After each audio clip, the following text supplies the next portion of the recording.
Hello, how are you guys? Today, we are going to learn how to attach our rods in a bustier and corset.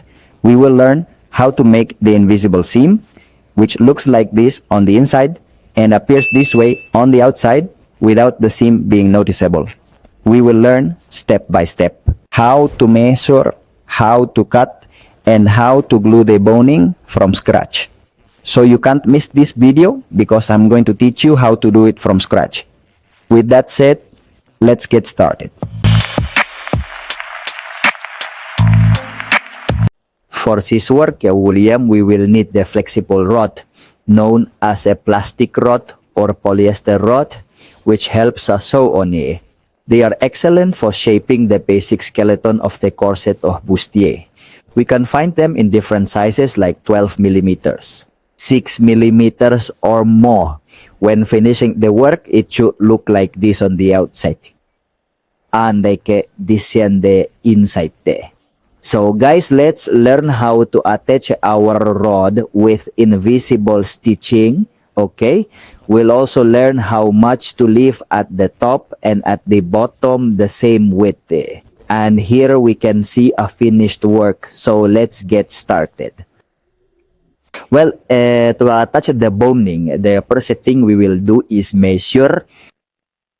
We are going to measure vertically like this.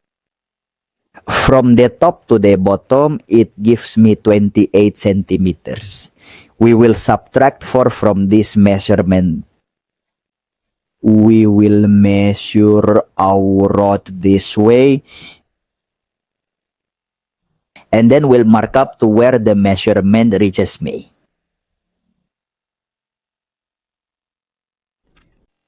Then cut along the label.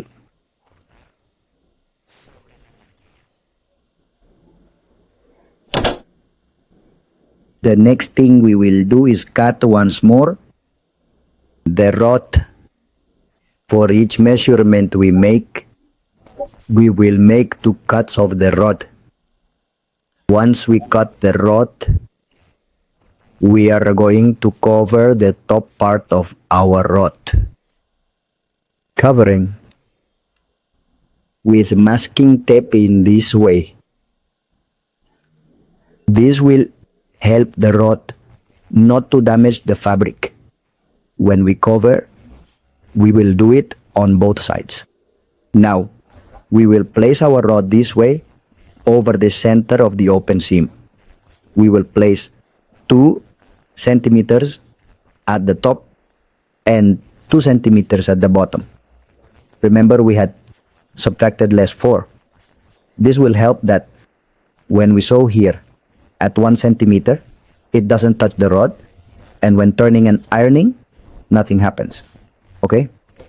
So, guys, remember to place the same distance at the top and bottom.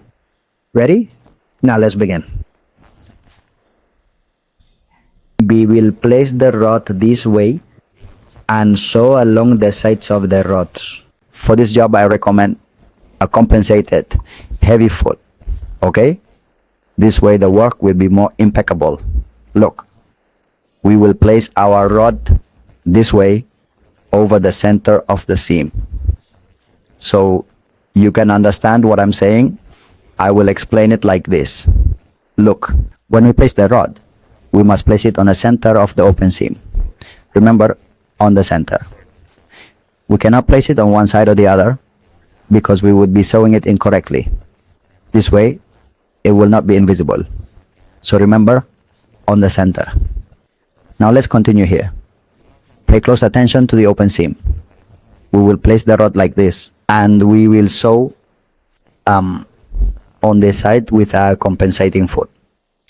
We are going to sew along the edge of the rod. Remember to do this work with the compensating foot. The compensating foot helps us sew at a single width, just like a guide foot.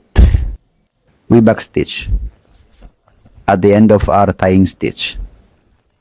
We cut our thread and check how our work turned out.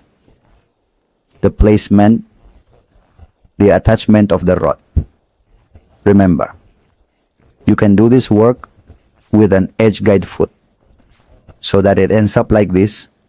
We can also do it with a flat foot, but it will not turn out the same, since the flat foot, by not having a guide, the seam can move.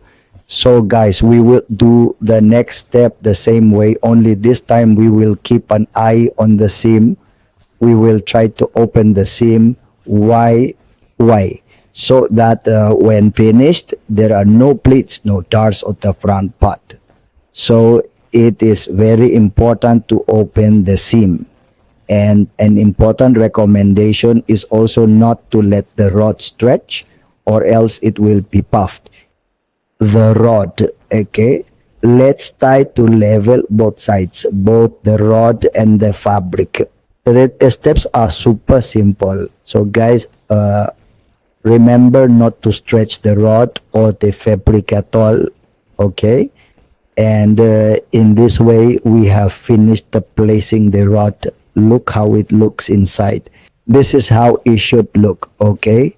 Super flat, super nice.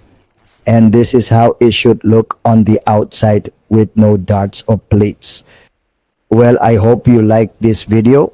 And sorry for my voice. I was sick for a couple of weeks, so I couldn't do my voice. That's why this video took a little longer. So I hope you liked it, and don't miss the next video. That's all. Over and out.